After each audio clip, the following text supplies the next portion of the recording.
vamos a cambiar de tema.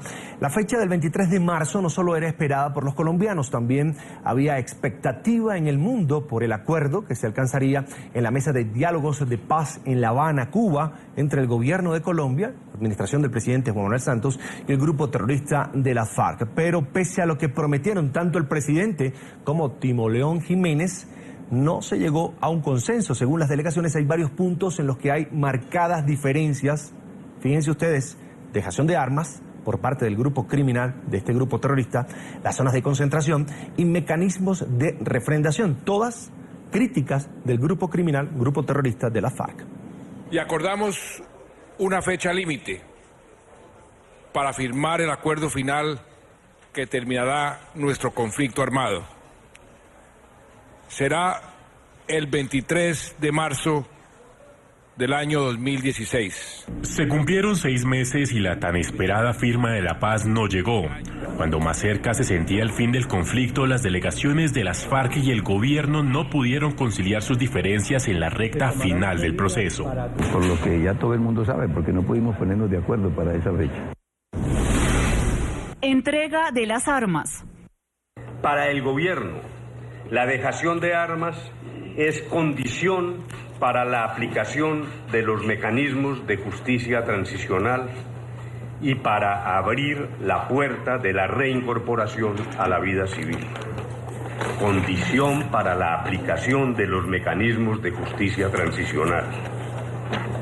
De igual modo, lo que se pacte sobre participación política debe estar sujeto también a la dejación de armas. Insistimos, nunca más política con armas. Un acuerdo que implique un cese de fuego y hostilidades verificable, que cuente con la verificación del mecanismo tripartito encabezado por Naciones Unidas. Para el gobierno, solo hasta que las FARC cumplan este requisito, se puede considerar que dejó de ser una organización al margen de la ley. Por consiguiente, podrá recibir los beneficios que le otorgaría firmar la paz, tales como el derecho a participar en política, amnistía para los integrantes de las FARC que no estén involucrados en delitos graves y el levantamiento de las órdenes de captura. Por el contrario, el grupo terrorista pretende que todo lo anterior se cumpla inmediatamente se firme el acuerdo de paz. Zonas de concentración. Primero está el desacuerdo entre las delegaciones sobre el número de zonas donde serán reubicados temporalmente los integrantes de las FARC. El gobierno mantiene que estos lugares deben estar lejos de zonas pobladas y, de no lograrse, debe existir una especie de policía rural. Además, las salidas de integrantes de las FARC solo podrán ser aprobadas por el Ejecutivo. Para el grupo ilegal, el concepto de la contraparte es igual a una cárcel en cielo abierto. Mecanismo de refrendación. El conflicto que enfrenta a las partes casi desde el inicio del proceso de paz. Mientras el gobierno sostiene que la refrendación debe ser mediante consulta popular, exactamente a través de un plebiscito, las FARC insisten en que la vía sea una asamblea constituyente. Por esto, hoy les preguntamos a través de Twitter, ¿cree usted que el gobierno colombiano logrará firmar un acuerdo de paz con la FARC antes de que finalice 2016? Esperamos sus comentarios, @latardenetn24 y @CESánchez-M, nuestros puntos de contacto. Y analizamos este tema con Jorge Mario Itzman, ex alto comisionado adjunto para la paz en el gobierno de Andrés Pastrana. Él nos acompaña desde Boyacá, Colombia. Una buena tarde, gracias por estar con nosotros. Buenas tardes a todos. Lo primero, ¿es un mal presagio que después de 3 años no se haya puesto la firma a este proceso de paz, que además las partes manifiesten a estas alturas que hay profundas diferencias todavía por resolver? Más que mal presagio, me parece que es importante que haya ocurrido ya. ¿Por qué? Porque finalmente lo que pasó es que dejó en evidencia que hay una decisión interna en las FARC que aún no se ha tomado, y es definitivamente dejar las armas para dedicarse a hacer la política. Yo creo que las FARC está precisamente en este momento en esa ambivalencia, en esa duda de si el gobierno va a cumplir, si quieren finalmente dedicarse a la vida política sin el ejercicio de las armas. Y lo que ha ocurrido es que ante este plazo perentorio que no se ha cumplido, el gobierno lo que le dijo es, bueno, tome la decisión frente a los colombianos, frente al equipo de negociación, o entrega las armas y continuamos el proceso, digamos, con todas las filigranas y dificultades que tiene normalmente cualquier proceso de negociación, pero usted tiene que tomar una decisión ex ante, y es, este proceso tiene que terminar de todas maneras en la entrega de las armas por parte de las FARC.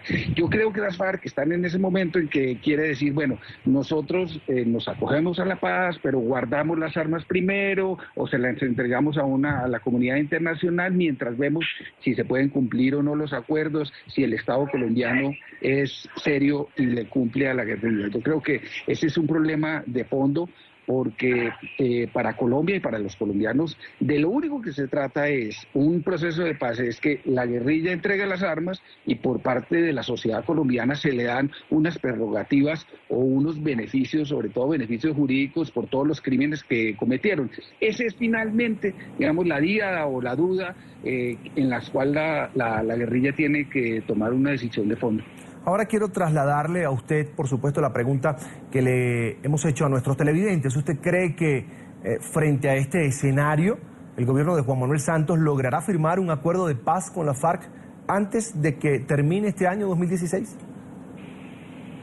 No, me parece que este año se tiene que tomar, y yo creo que esto no da más de los primeros meses del segundo semestre. ¿Por qué?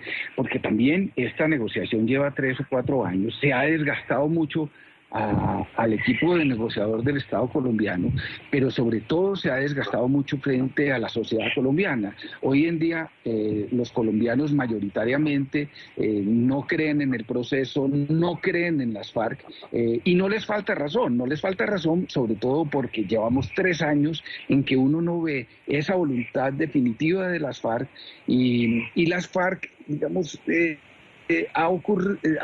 ha incurrido en la equivocación de no ganarse a la opinión pública, no ha jugado a negociar también con la sociedad colombiana, dando gestos de buena voluntad, entregando, digamos, toda su voluntad al proceso, y esa ambivalencia la ha cobrado la sociedad colombiana en la falta de credibilidad en el proceso y en las FARC.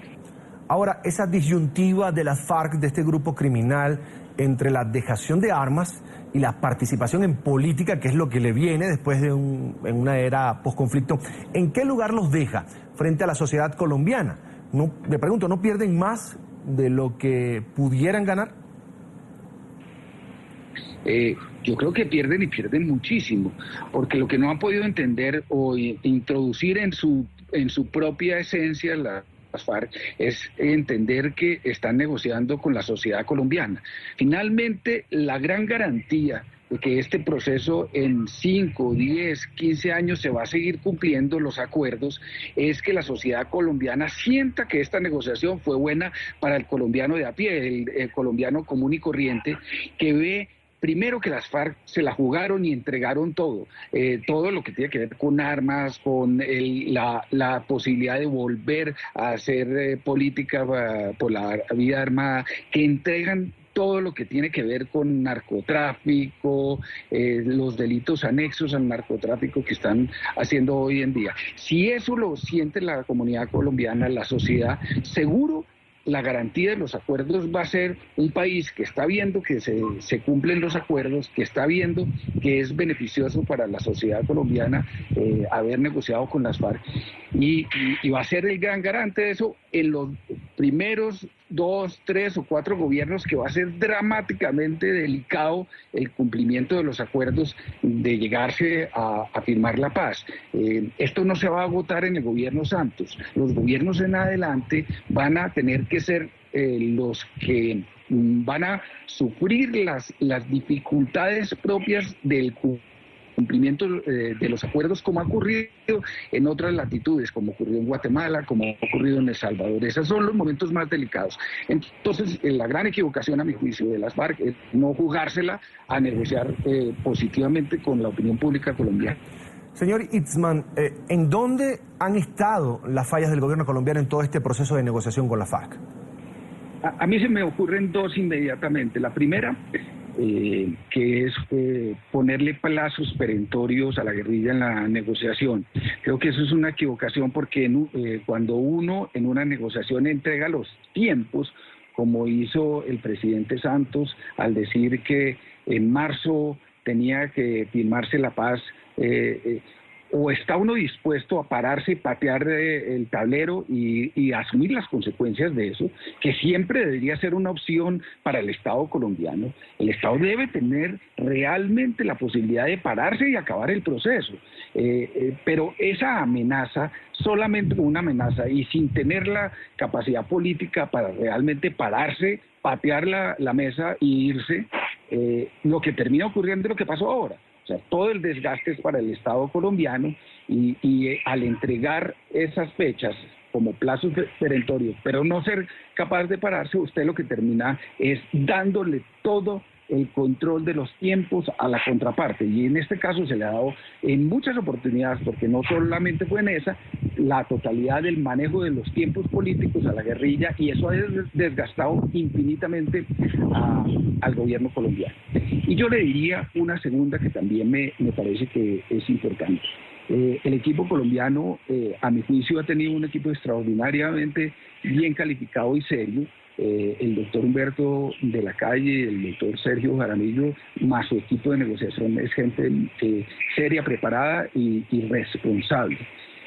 Pero en los afanes del cumplimiento de los tiempos, el presidente Santos ha enviado al hermano a negociar, y eso me parece que ha abierto, digamos, como un canal de comunicación alterno por la puerta de atrás, que no solamente parece una república bananera, el estar enviando al hermano, sino me parece que es una equivocación enorme, porque deslegitima el equipo de gobierno, que ha sido un equipo muy profesional y muy serio, y además ha sufrido personalmente pues el desgaste de 3 y 4 años prácticamente de negociación. Sino adicionalmente ese canal de un familiar negociando es antipático, es bananero, pero adicionalmente le ha permitido jugar con eso a la guerrilla. Me parece que una de las equivocaciones más grandes, de nuevo repito, del gobierno es no entregarle totalmente la confianza al equipo negociador y que sea la última instancia. Tengo una consulta más, y es: ¿cómo deja toda esta situación de prórroga el camino para un diálogo con el ELN, teniendo en cuenta que precisamente las FARC le han pedido al gobierno Santos que sean incluidos en esta negociación? ¿Va a ser otro retraso más de lo que hemos visto con este proceso de negociación con la FARC? Le voy a decir dos cosas. El primero es, el escenario realmente de la paz en Colombia, en los territorios, con una negociación victoriosa con las FARC y aceptada por los colombianos, de todas maneras van a tener muchas complejidades en la medida en que en buena parte del territorio colombiano todavía hay presencia de no solamente el ELN, sino también de bandas criminalizadas dedicadas al narcotráfico, que seguramente van a querer ocupar esos territorios o el poder real de facto donde están las FARC actualmente. Eso es realmente muy complejo para la realidad colombiana, aún con una buena negociación con las FARC.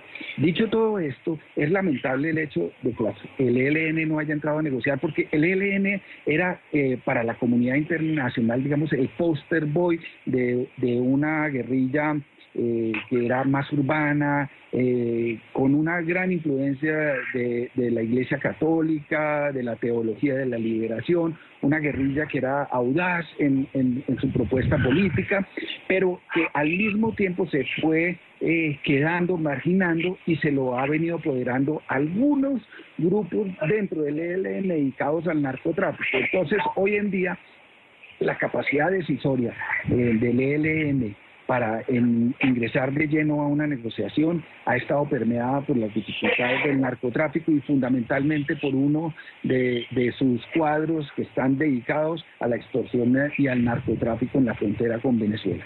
Ese es un gran problema, es lastimoso, y me parece que le haría mucho mal al ELN, que está llamado, vamos, a volverse irrelevante, no solamente por su tamaño sino por su capacidad militar. Así estén haciendo muchos masacres de policías y soldados indefensos.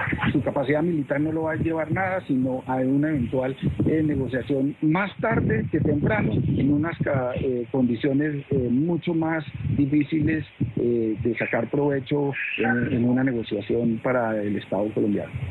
Quiero agradecer a Jorge Mario Ixman, ex alto comisionado adjunto de paz en el gobierno de Andrés Pastrana, por habernos acompañado estos minutos aquí en la tarde fin de semana de NTN 24. Mil gracias. Buenas tardes a todos y muchas gracias.